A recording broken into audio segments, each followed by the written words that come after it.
کے بیٹے عیسیٰ نے کہا کہ اے بنی اسرائیل، میں تمہارے پاس اللہ کا بھیجا ہوا آیا ہوں،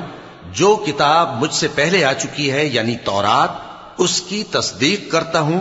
اور ایک پیغمبر جو میرے بعد آئیں گے جن کا نام احمد صلی اللہ علیہ وآلہ وسلم ہوگا، ان کی بشارت سناتا ہوں۔ پھر جب وہ ان لوگوں کے پاس کھلی نشانیاں لے کر آئے تو کہنے لگے کہ یہ تو سراسر جادو ہے، اور اس سے زیادہ ظالم کون کہ بلایا تو جائے اسلام کی طرف اور وہ اللہ پر جھوٹ بہتان باندھے، اور اللہ ظالم لوگوں کو ہدایت نہیں دیا کرتا۔ یہ چاہتے ہیں کہ اللہ کے چراغ کی روشنی کو اپنی پھونکوں سے بجھا دیں، حالانکہ اللہ اپنی روشنی کو پورا کر کے رہے گا، خواہ کافر ناخوش ہی ہوں۔ وہی تو ہے جس نے اپنے پیغمبر کو ہدایت اور دین حق دے کر بھیجا تاکہ اسے سب دینوں پر غالب کرے، خواہ مشرکوں کو برا ہی لگے۔ مومنو، میں تم کو ایسی تجارت بتاؤں جو تمہیں عذاب علیم سے نجات دے، وہ یہ کہ اللہ پر اور اس کے رسول صلی اللہ علیہ وآلہ وسلم پر ایمان لاؤ، اور اللہ کی راہ میں اپنے مال اور جان سے جہاد کرو، اگر سمجھو تو یہ تمہارے حق میں بہتر ہے۔ وہ تمہارے گناہ بخش دے گا اور تم کو جنت کے باغوں میں جن کے نیچے نہریں بہ رہی ہیں اور پاکیزہ مکانات میں جو ہمیشہ کی بہشت میں ہیں داخل کرے گا۔ یہی بڑی کامیابی ہے۔ اور ایک اور چیز جس کو تم بہت چاہتے ہو، یعنی تمہیں اللہ کی طرف سے غلبہ نصیب ہوگا اور فتح عنقریب ہوگی، اور مومنوں کو اس کی خوشخبری سنا دو۔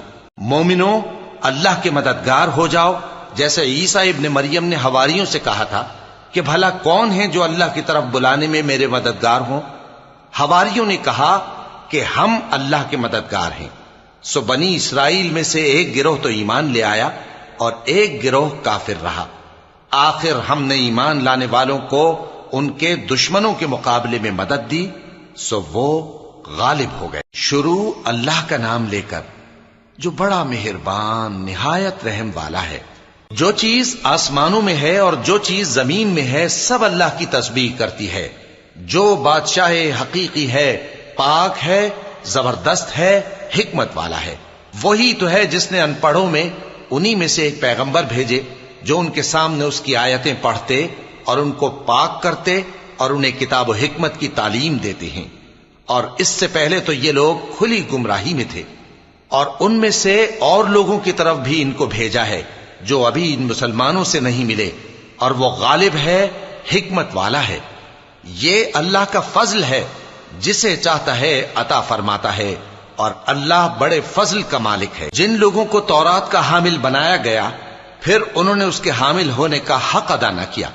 ان کی مثال گدھے کی سی ہے جس پر بڑی بڑی کتابیں لدی ہوں۔ جو لوگ اللہ کی آیتوں کی تکذیب کرتے ہیں ان کی مثال بری ہے، اور اللہ ظالم لوگوں کو ہدایت نہیں دیتا۔ کہہ دو کہ اے یہود، اگر تم کو یہ دعویٰ ہو کہ تم ہی اللہ کے دوست ہو اور دوسرے لوگ نہیں، تو اگر تم سچے ہو تو ذرا موت کی آرزو تو کرو۔ اور یہ لوگ ان اعمال کے سبب جو یہ کر چکے ہیں ہرگز اس کی آرزو نہیں کریں گے، اور اللہ ظالموں سے خوب واقف ہے۔ کہہ دو کہ موت جس سے تم بھاگتے ہو وہ تو تمہارے سامنے آ کر رہے گی، پھر تم پوشیدہ اور ظاہر کے جاننے والے مالک کی طرف لوٹائے جاؤ گے، پھر جو کچھ تم کرتے رہے ہو وہ سب تمہیں بتائے گا۔ مومنو، جب جمعے کے دن نماز کے لیے اذان دی جائے تو اللہ کے ذکر کی طرف لپکو اور خرید و فروخت ترک کر دو، اگر سمجھو تو یہ تمہارے حق میں بہتر ہے۔ پھر جب نماز ہو چکے تو زمین میں پھیل جاؤ اور اللہ کا فضل تلاش کرو، اور اللہ کو بہت بہت یاد کرتے رہو تاکہ کامیاب ہو جاؤ۔ اور جب ان لوگوں نے سودا بکتا یا تماشا ہوتا دیکھا تو ادھر بھاگ لیے، اور اے نبی صلی اللہ علیہ وآلہ وسلم تمہیں خطبے میں کھڑا چھوڑ گئے۔ کہہ دو کہ جو چیز اللہ کے ہاں ہے وہ تماشے اور سودے سے کہیں بہتر ہے، اور اللہ سب سے بہتر رزق دینے والا ہے۔ شروع اللہ کا نام لے کر جو بڑا مہربان نہایت رحم والا ہے۔ اے پیغمبر صلی اللہ علیہ وآلہ وسلم، جب منافق لوگ تمہارے پاس آتے ہیں تو ازراہ نفاق کہتے ہیں کہ ہم اقرار کرتے ہیں کہ آپ بے شک اللہ کے پیغمبر ہیں، اور اللہ جانتا ہے کہ در حقیقت تم اس کے پیغمبر ہو، اور اللہ ظاہر کیے دیتا ہے کہ منافق یقیناً جھوٹے ہیں۔ انہوں نے اپنی قسموں کو ڈھال بنا رکھا ہے اور ان کے ذریعے سے لوگوں کو اللہ کی راہ سے روک رہے ہیں۔ کچھ شک نہیں کہ جو کام یہ کرتے ہیں برے ہیں، یہ اس لیے کہ یہ پہلے تو ایمان لائے پھر کافر ہو گئے تو ان کے دلوں پر مہر لگا دی گئی، سو اب یہ سمجھتے ہی نہیں۔ اور جب تم ان کے تناسب اعضاء کو دیکھتے ہو تو ان کے جسم تمہیں کیا ہی اچھے معلوم ہوتے ہیں، اور جب یہ گفتگو کرتے ہیں تو تم ان کی تقریر کو توجہ سے سنتے ہو، گویا لکڑیاں ہیں جو دیواروں سے لگائی گئی ہیں،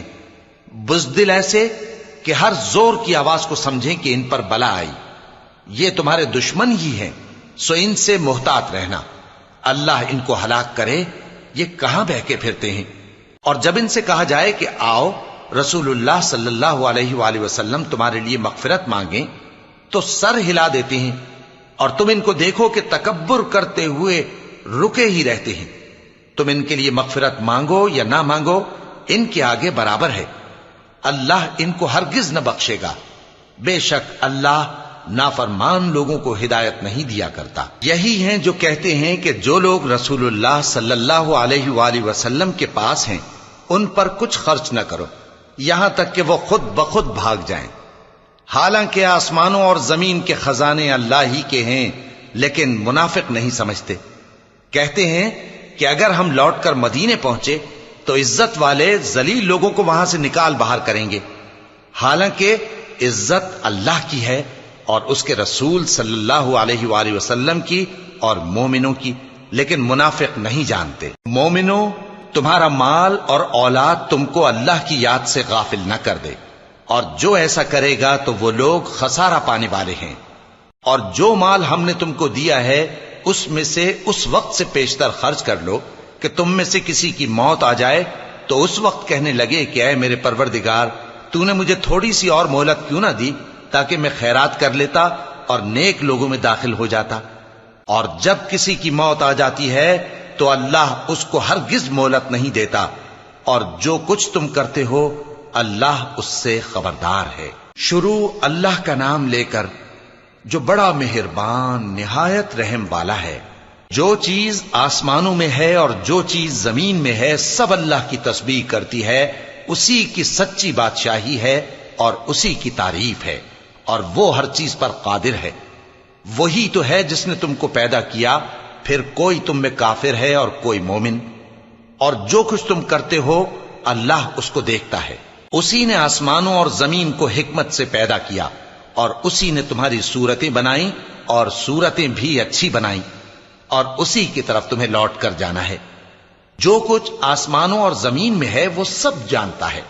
اور جو کچھ تم چھپا کر کرتے ہو اور جو کھلم کھلا کرتے ہو اس سے بھی آگاہ ہے، اور اللہ دلوں کے بھیدوں تک سے واقف ہے۔ کیا تم کو ان لوگوں کے حال کی خبر نہیں پہنچی جو پہلے کافر ہوئے تھے؟ تو انہوں نے اپنی کرتوت کی سزا کا مزہ چکھ لیا، اور ابھی دکھ دینے والا عذاب اور ہونا ہے۔ یہ اس لیے کہ ان کے پاس پیغمبر کھلی نشانیاں لے کر آتے تو وہ کہتے کہ کیا ایک آدمی ہمیں ہدایت کرے گا؟ تو انہوں نے ان کو نہ مانا اور منہ پھیر لیا، اور اللہ بھی بے نیاز ہو گیا، اور اللہ بے نیاز ہے، لائق حمد و ثنا ہے۔ جو لوگ کافر ہیں ان کا اعتقاد ہے کہ وہ دوبارہ ہرگز نہیں اٹھائے جائیں گے۔ کہہ دو کیوں نہیں، میرے پروردگار کی قسم تم ضرور اٹھائے جاؤ گے، پھر جو کام تم کرتے رہے ہو وہ تمہیں بتائے جائیں گے، اور یہ بات اللہ کو آسان ہے۔ تو اللہ پر اور اس کے رسول صلی اللہ علیہ وآلہ وسلم پر اور اس نور یعنی قرآن پر جو ہم نے نازل فرمایا ہے ایمان لاؤ، اور اللہ تمہارے سب اعمال سے خبردار ہے۔ جس دن وہ تم کو اکٹھا کرے گا یعنی حشر کے دن، وہ نقصان اٹھانے کا دن ہے، اور جو شخص اللہ پر ایمان لائے اور نیک عمل کرے وہ اس سے اس کی برائیاں دور کر دے گا، اور جنت کے باغوں میں جن کے نیچے نہریں بہ رہی ہیں داخل کرے گا، وہ ہمیشہ ہمیشہ ان میں رہیں گے، یہی بڑی کامیابی ہے۔ اور جنہوں نے کفر کیا اور ہماری آیتوں کو جھٹلایا وہی اہل دوزخ ہیں کہ ہمیشہ اس میں رہیں گے، اور وہ بری جگہ ہے۔ کوئی مصیبت نازل نہیں ہوتی مگر اللہ کے حکم سے، اور جو شخص اللہ پر ایمان لاتا ہے وہ اس کے دل کو ہدایت دیتا ہے، اور اللہ ہر چیز سے باخبر ہے۔ اور اللہ کی اطاعت کرو اور اس کے رسول کی اطاعت کرو، پس اگر تم منہ پھیر لوگے تو ہمارے پیغمبر کے ذمے تو صرف پیغام کا کھول کھول کر پہنچا دینا ہے۔ اللہ جو معبود برحق ہے، اس کے سوا کوئی عبادت کے لائق نہیں، تو مومنوں کو چاہیے کہ اللہ ہی پر بھروسہ رکھیں۔ مومنوں، تمہاری بیویوں اور اولاد میں سے بعض تمہارے دشمن بھی ہیں، سو ان سے بچتے رہو، اور اگر معاف کر دو اور درگزر کرو اور بخش دو تو اللہ بھی بخشنے والا ہے، مہربان ہے۔ تمہارا مال اور تمہاری اولاد تو آزمائش ہے، اور اللہ کے ہاں بڑا اجر ہے، سو جہاں تک ہو سکے اللہ سے ڈرو اور اس کے احکام کو سنو اور اس کے فرمانبردار رہو اور اس کی راہ میں خرچ کرو، یہ تمہارے حق میں بہتر ہے۔ اور جو شخص طبیعت کے بخل سے بچایا گیا تو ایسے ہی لوگ راہ پانے والے ہیں۔ اگر تم اللہ کو نیک نیتی سے قرض دو گے تو وہ تم کو اس کا کئی گنا دے گا اور تمہارے گناہ بھی معاف کر دے گا، اور اللہ قدر شناس ہے، بردبار ہے، پوشیدہ اور ظاہر کا جاننے والا ہے، غالب ہے، حکمت والا ہے۔ شروع اللہ کا نام لے کر جو بڑا مہربان نہایت رحم والا ہے۔ اے پیغمبر صلی اللہ علیہ وآلہ وسلم، مسلمانوں سے کہہ دو کہ جب اپنی بیویوں کو طلاق دینے لگو تو ان کی عدت کو پیش نظر رکھ کر طلاق دو اور عدت کا شمار رکھو،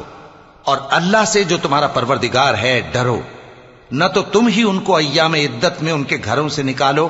اور نہ وہ خود ہی نکلیں، ہاں اگر وہ کھلی بے حیائی کریں تو اور بات ہے، اور یہ اللہ کی حدیں ہیں، اور جو اللہ کی حدوں سے تجاوز کرے گا وہ اپنے آپ پر ظلم کرے گا۔ اے طلاق دینے والے، تجھے کیا معلوم، شاید اللہ اس کے بعد رجعت کی کوئی سبیل پیدا کر دے۔ پھر جب وہ اپنی میعاد یعنی عدت ختم ہونے کے قریب پہنچ جائیں تو یا تو ان کو اچھی طرح سے زوجیت میں رہنے دو یا اچھی طرح سے علیحدہ کر دو، اور اپنے میں سے 2 منصف مردوں کو گواہ کر لو، اور اے گواہو، اللہ کے لیے درست گواہی دینا۔ ان باتوں سے اس شخص کو نصیحت کی جاتی ہے جو اللہ پر اور روز آخرت پر ایمان رکھتا ہے، اور جو کوئی اللہ سے ڈرے گا وہ اس کے لیے رنج و غم سے نجات کی صورت پیدا کر دے گا، اور اس کو ایسی جگہ سے رزق دے گا جہاں سے اس کو وہم و گمان بھی نہ ہو، اور جو اللہ پر بھروسہ رکھے گا تو وہ اس کے لیے کافی ہوگا۔ اللہ اپنے کام کو جو وہ کرنا چاہتا ہے پورا کر دیتا ہے۔ اللہ نے ہر چیز کا اندازہ مقرر کر رکھا ہے۔ اور تمہاری طلاق والی بیویاں جو حیض سے نا امید ہو چکی ہوں، اگر تم کو ان کی عدت کے بارے میں شبہ ہو تو ان کی عدت 3 مہینے ہے، اور جن کو ابھی حیض نہیں آنے لگا ان کی عدت بھی یہی ہے۔ اور حمل والی عورتوں کی عدت وضع حمل یعنی بچہ جننے تک ہے، اور جو اللہ سے ڈرے گا اللہ اس کے کام میں سہولت پیدا کر دے گا۔ یہ اللہ کا حکم ہے جو اس نے تم پر نازل کیا ہے، اور جو اللہ سے ڈرے گا وہ اس سے اس کے گناہ دور کر دے گا اور اسے اجر عظیم بخشے گا۔ طلاق والی عورتوں کو ایام عدت میں اپنی حیثیت کے مطابق وہیں رکھو جہاں خود رہتے ہو، اور ان کو تنگ کرنے کے لیے تکلیف نہ دو، اور اگر وہ حمل سے ہوں تو بچہ پیدا ہونے تک ان کا خرچ دیتے رہو، پھر اگر وہ بچے کو تمہارے کہنے سے دودھ پلائیں تو ان کو ان کی اجرت دے دو، اور بچے کے بارے میں پسندیدہ طریق سے موافقت رکھو۔ اور اگر باہم ضد اور نا اتفاقی کرو گے تو بچے کو اس کے باپ کے کہنے سے کوئی اور عورت دودھ پلائے گی۔ صاحب وسعت کو اپنی وسعت کے مطابق خرچ کرنا چاہیے، اور جس کے رزق میں تنگی ہو جتنا اللہ نے اس کو دیا ہے وہ اس کے موافق خرچ کرے۔ اللہ کسی کو زیر بار نہیں کرتا مگر اسی کے لحاظ سے جتنا اس کو دیا ہے، اور اللہ ان قریب تنگی کے بعد آسانی کر دے گا۔ اور بہت سی بستیوں کے رہنے والوں نے اپنے پروردگار اور اس کے پیغمبروں کے احکام سے سرکشی کی تو ہم نے ان کو سخت حساب میں پکڑ لیا، اور ان پر ایسا عذاب نازل کیا جو نہ دیکھا تھا نہ سنا، سو انہوں نے اپنے کاموں کی سزا کا مزہ چکھ لیا، اور ان کا انجام نقصان ہی تو تھا۔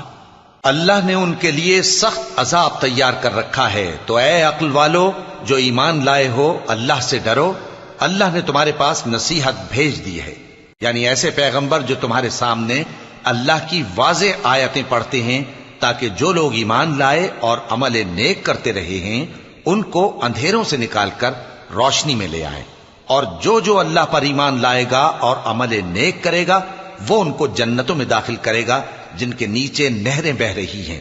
وہ ہمیشہ ہمیشہ ان میں رہیں گے۔ اللہ نے ان کے لیے کیا خوب رزق رکھا ہے۔ اللہ ہی تو ہے جس نے 7 آسمان پیدا کیے اور ویسی ہی زمینیں بھی، ان میں اللہ کا حکم اترتا رہتا ہے تاکہ تم لوگ جان لو کہ اللہ ہر چیز پر قادر ہے، اور یہ کہ اللہ اپنے علم سے ہر چیز کا احاطہ کیے ہوئے ہے۔ شروع اللہ کا نام لے کر جو بڑا مہربان نہایت رحم والا ہے۔ اے پیغمبر صلی اللہ علیہ وآلہ وسلم، جو چیز اللہ نے تمہارے لیے جائز کی ہے تم اس سے کنارہ کشی کیوں کرتے ہو؟ کیا اس سے اپنی بیویوں کی خوشنودی چاہتے ہو؟ اور اللہ بخشنے والا ہے، مہربان ہے۔ اللہ نے تم لوگوں کے لیے تمہاری قسموں کا کفارہ مقرر کر دیا ہے، اور اللہ ہی تمہارا کارساز ہے، اور وہ دانا ہے، حکمت والا ہے۔ اور یاد کرو جب پیغمبر صلی اللہ علیہ وآلہ وسلم نے اپنی ایک بیوی سے ایک بھید کی بات کہی تو اس نے دوسری کو بتا دی، پھر جب اس نے اس کو ظاہر کر دیا اور اللہ نے اس حال سے پیغمبر صلی اللہ علیہ وآلہ وسلم کو آگاہ کر دیا تو پیغمبر صلی اللہ علیہ وآلہ وسلم نے ان بیوی کو وہ بات کچھ تو جتائی اور کچھ نہ بتائی۔ سو جب وہ بات ان کو بتائی تو وہ پوچھنے لگیں کہ آپ کو یہ کس نے بتایا؟ فرمایا کہ مجھے اس نے بتایا ہے جو سب کچھ جاننے والا ہے، خبردار ہے۔ اگر تم دونوں اللہ کے آگے توبہ کرو تو بہتر ہے، کیونکہ تمہارے دل مائل ہو ہی گئے ہیں، اور اگر پیغمبر صلی اللہ علیہ وآلہ وسلم کے خلاف باہم اعانت کرو گی تو اللہ اور جبریل اور نیک کردار مسلمان ان کے حامی اور دوستدار ہیں، اور ان کے علاوہ سب فرشتے بھی مددگار ہیں۔ اے ازواج نبی، اگر پیغمبر صلی اللہ علیہ وآلہ وسلم تم کو طلاق دے دیں تو عجب نہیں کہ ان کا پروردگار تمہارے بدلے ان کو تم سے بہتر بیویاں دے دے، مسلمان، ایمان والیاں، فرما بردار، توبہ کرنے والیاں، عبادت گزار، روزہ رکھنے والیاں، شادی شدہ اور کنواریاں۔ مومنوں، اپنے آپ کو اور اپنے اہل و عیال کو اس آگ سے بچاؤ جس کا ایندھن آدمی اور پتھر ہوں گے، اور جس پر تند خو اور سخت گیر فرشتے مقرر ہیں۔ وہ کسی حکم کی جو اللہ ان کو دیتا ہے نافرمانی نہیں کرتے، اور جو حکم ان کو ملتا ہے اسے بجا لاتے ہیں۔ کافرو، آج بہانے مت بناؤ، جو عمل تم کیا کرتے تھے انہی کا تم کو بدلہ دیا جائے گا۔ مومنو، اللہ کے آگے صاف دل سے توبہ کرو، امید ہے کہ وہ تمہارے گناہ تم سے دور کر دے گا اور تم کو جنتوں میں جن کے نیچے نہریں بہ رہی ہیں داخل کرے گا۔ اس دن اللہ پیغمبر صلی اللہ علیہ وآلہ وسلم کو اور ان لوگوں کو جو ان کے ساتھ ایمان لائے ہیں رسوا نہیں کرے گا، بلکہ ان کا نور ایمان ان کے آگے اور داہنی طرف روشنی کرتا ہوا چل رہا ہوگا، اور وہ اللہ سے التجا کریں گے کہ اے پروردگار، ہمارا نور ہمارے لیے پورا کر اور ہمیں معاف فرما، بے شک اللہ ہر چیز پر قادر ہے۔ اے پیغمبر صلی اللہ علیہ وآلہ وسلم، کافروں اور منافقوں سے جہاد کرو اور ان پر سختی کرو، اور ان کا ٹھکانہ دوزخ ہے اور وہ بہت بری جگہ ہے۔ اللہ نے کافروں کے لیے نوح کی بیوی اور لوط کی بیوی کی مثال بیان فرمائی ہے۔ یہ دونوں ہمارے 2 نیک بندوں کے گھر میں تھیں، اور دونوں نے ان سے خیانت کی تو وہ اللہ کے مقابلے میں ان عورتوں کے کچھ بھی کام نہ آئے، اور ان کو حکم دیا گیا کہ دوسرے داخل ہونے والوں کے ساتھ تم بھی دوزخ میں داخل ہو جاؤ۔